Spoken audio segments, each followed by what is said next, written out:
2026ஆம் ஆண்டு வெளியாகவுள்ள கிறிஸ்டோபர் நாலனின் படத்திற்கான டிக்கெட்டுகள் இப்போதே விற்று தீர்ந்துள்ளன.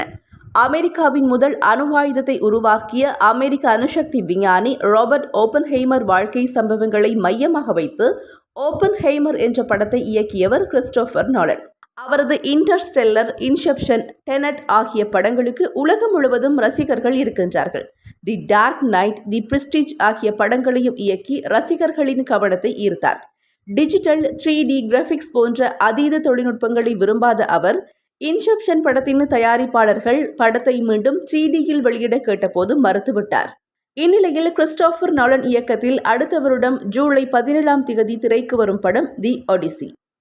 மேட் டாமன் நாயகனாக நடித்துள்ள இந்த படம் திரைக்கு வரவிருக்கும் நிலையில் அதன் டிக்கெட்டுகள் இப்போதே விற்று தீர்ந்துவிட்டது. இதுவரைக்கும் ஒரு வருடத்திற்கு முன்பாக எந்த படத்திற்கும் டிக்கெட் முன்கூட்டிய பதிவு நடந்தது கிடையாது. முதன்முறையாக இந்த படத்திற்கு தான் இதுபோல் நடந்துள்ளது. இதை அதிகாரப்பூர்வமாக தயாரிப்பு நிறுவனம் அறிவித்துள்ளது. முதல் ஒரு வாரத்திற்கான டிக்கெட்டுகள் அமெரிக்காவில் உள்ள முக்கிய திரையரங்குகளில் முன்பதிவு ஆகியுள்ளது. மேலும் சில நாடுகளிலும் இதுபோன்ற முன்பதிவு நடந்திருக்கின்றது. ஹாலிவுட் படம் வெளியாக ஒரு வருடம் இருக்கும் நிலையில் இப்போதே டிக்கெட்டுகள் விற்று தீர்ந்திருப்பது ஆச்சரியத்தை ஏற்படுத்தியுள்ளது.